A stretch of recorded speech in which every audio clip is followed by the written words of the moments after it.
Alhamdulillah wassalatu wassalamu ala Rasulillah nabiyina Muhammadin wa alihi wa sahbihi wa man walah. Asyhadu an la ilaha illallah wahdahu la syarikalah wa asyhadu anna Muhammadan abduhu wa rasuluhu wa ba'd. Ayo ikhwah, pada kesempatan kali ini kita akan mempraktekkan bagaimana tata cara wudu Nabi sallallahu alaihi wasallam. Namun sebelumnya ketahuilah bahwa wudu mempunyai keutamaan yang agung di sisi Allah Subhanahu wa taala. Di antara keutamaannya bahwa berwudu bisa menggugurkan dosa-dosa. Sebagaimana dalam riwayat Imam Muslim, bahwa tidaklah seseorang hamba mencuci kepalanya, wajahnya, kecuali akan keluar dosa-dosanya bersama tetesan terakhir dari air wudunya tersebut. Tidaklah ia mencuci tangannya, demikian pula kakinya, demikian pula kepalanya, kecuali akan dosanya akan berguguran bersama tetesan terakhir daripada air wudu yang menetes dari anggota wudunya tersebut. Di antara juga bahwa kita dianjurkan untuk menjaga wudu, dan itu sifat seorang mukmin. Beliau bersabda, wala yuhafidhu 'alal wudu illal mu'min. Dan tidaklah yang bisa menjaga wudunya kecuali seorang mukmin. Dan sudah kita ketahui bahwa wudu adalah syarat sahnya salat. Berarti betapa pentingnya kita belajar tentang bagaimana tata cara wudu Nabi sallallahu alaihi wasallam. Berikut ini kita akan mempraktekkan bagaimana wudu Nabi sallallahu alaihi wasallam dengan menggunakan keran yang insyaallah kita akan berburu darinya. Dan perlu kita ketahui bahwa Nabi sallallahu alaihi wasallam tidak suka berlebih-lebihan dalam menggunakan air. Beliau bersabda, iyyakum wal israf, jauhi oleh kamu berlebih-lebihan, wa in kunta ala nahri jarin, walaupun kamu di air sungai yang mengalir. Dan sebutkan dalam hadis riwayat Abu Daud adalah Rasulullah SAW berwudu dengan satu mud saja.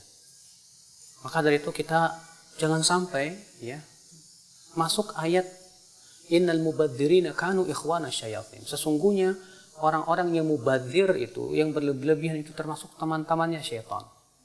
Kadang kita lihat ada orang yang berwudu, ternyata dibuka kerannya besar-besar, sehingga akhirnya dia menggunakan air secara berlebihan.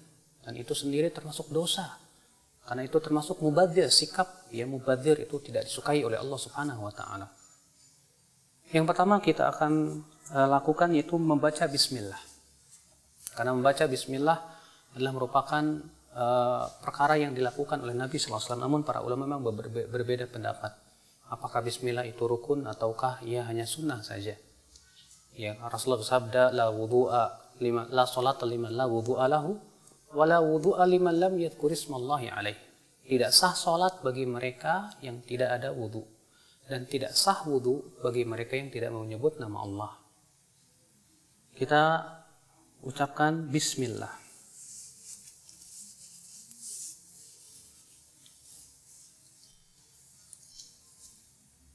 Bismillah, kemudian kita cuci tangan kita 3 kali.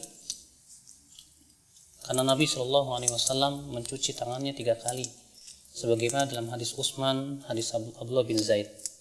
Kemudian setelah itu kita berkumur-kumur 3 kali.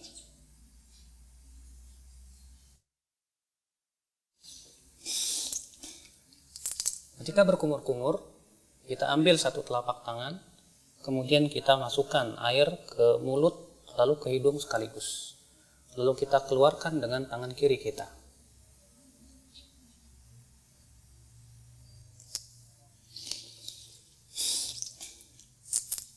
Kita lakukan itu 3 kali.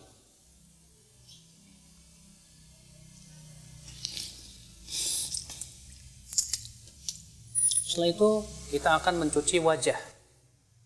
Dan batasan wajah terjadi ikhtilaf para ulama, apakah wajah itu dari sini ke sini, dan ini pendapat jumhur, itu mulai dari daging yang menyembul di sini, di telinga, sampai kepada ini.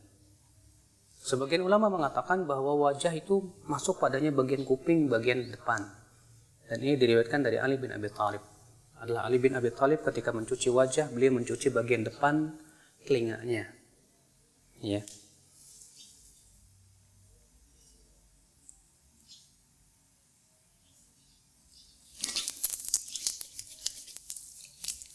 Dan dalam riwayat Ibnu Abbas adalah Ibnu Abbas ketika mengambil air dari telapak kanannya, beliau iringkan dengan telapak kirinya, kemudian beliau mengusap atau mencuci wajahnya. Kemudian dilakukan itu 3 kali.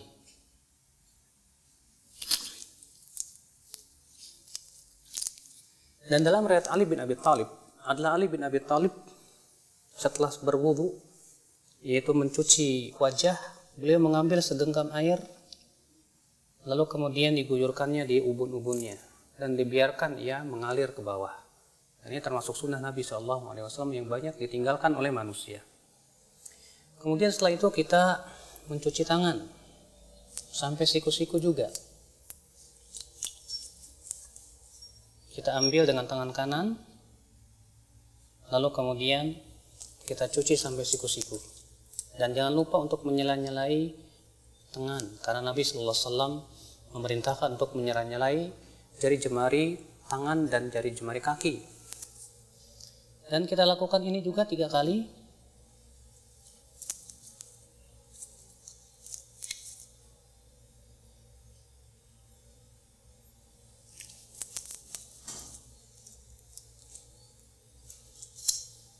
Kemudian setelahnya sebelah kiri.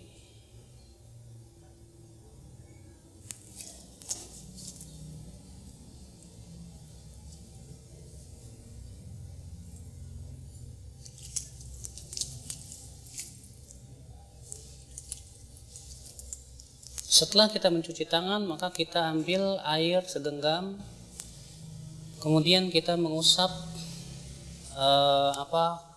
kepala kita. Dan tata cara mengusap kepala ada 2 macam.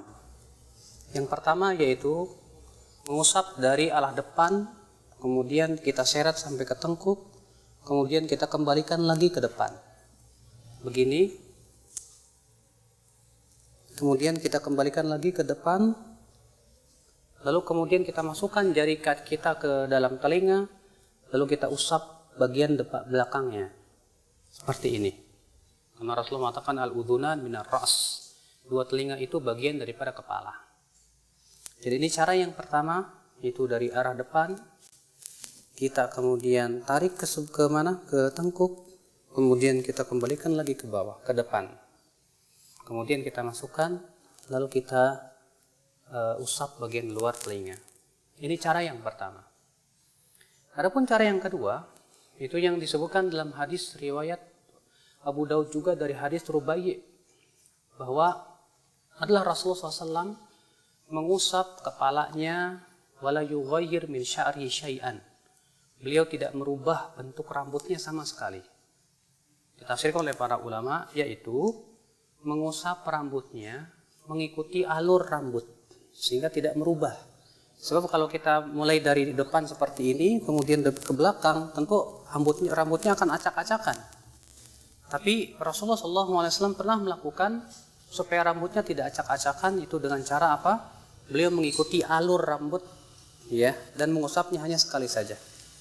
Yaitu dengan dalam riwayat Imam Ahmad bin Hanbal, beliau memberikan contoh, diambil air, kemudian dimulai dari tengah, lalu ke depan, kemudian dimulai dari tengah, lalu ke belakang. Ini yang dicontoh oleh Imam Ahmad bin Hanbal. Maka ini kata Al-Imam Al-Khattabi, khusus bagi mereka yang mempunyai rambut yang panjang. Ketika ia berwudu, ia tidak ingin rambutnya berubah. Maka pada waktu itu kita cukup usap kepala kita sesuai dengan alur rambut, sehingga rambut itu tidak acak-acakan. Ini subhanallah juga banyak tidak diketahui oleh banyak kaum muslimin, padahal hadisnya sahih atau hasan, dihasankan oleh Syekh Al-Albani rahimahullah. Dan dalam riwayat Muawiyah ketika mengusap kepalanya, itu beliau menggunakan cara seperti ini. Diambilnya air, kemudian air ini diguyurnya di ubun-ubun, kemudian diusapnya. Seperti ini. Dan ini pun juga dilakukan oleh Rasulullah SAW. Dan itu boleh kita lakukan sekali-kali, karena itu juga dilakukan oleh Rasulullah SAW. Kemudian setelah itu kita akan mencuci kaki. Kita akan cuci kaki dan kita sela-selai dengan jari kelingking. Dalam riwayat Abu Daud demikian, Rasulullah SAW menyela-nyelanya dengan jari kelingking. Kemudian kita cuci sampai mata kaki. Kita lakukan itu 3 kali. Kemudian sebelah kiri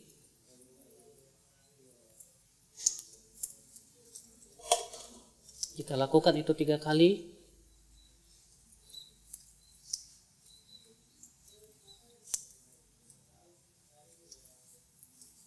Selesai sudah berwudu. Lalu kemudian setelah berwudu dianjurkan kita mengucapkan asyhadu an la ilaha illallah wahdahu la syarikalah wa asyhadu anna Muhammadan abduhu wa rasuluh. Bisa ditambahkan Allahumma ja'alni minat tawwabin wa ja'alni minal mutatahhirin.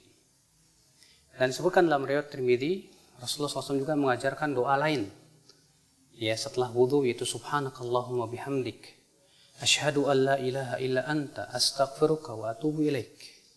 Rasulullah, siapa yang membaca ini setelah wudunya, maka akan distempel dan tidak akan pecah selama-lamanya sampai hari kiamat. Subhanallah. Rasulullah mengatakan, siapa yang mengucapkan setelah wudunya asyhadu an la ilaha illallah wahdahu la syarikalah wa asyhadu anna Muhammadan abduhu wa rasuluh, maka akan dibukakan untuk dia 8 pintu surga. Dia bisa masuki 8 pintu surga itu dari pintu mana saja dia masuk. Masya Allah. Lalu kemudian disunahkan kita untuk sholat 2 rakaat.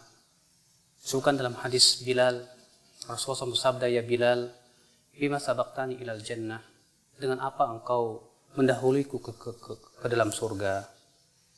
Kata Bilal, wahai Rasulullah, tidaklah aku berhadas kecuali aku sholat 2 rakaat. Kata Rasulullah, dengan 2 itu kamu masuk surga. Subhanallah. Ini keutamaan yang agung ya akhul Islam. Semoga ini memberikan faidah untuk kita semua tentang bagaimana tata cara wudu Nabi SAW. Ini saja. Subhanakallah bihamdik. Asyhadu an la ilaha illa anta astaghfiruka wa atubu ilaik. Wassalamualaikum warahmatullahi wabarakatuh.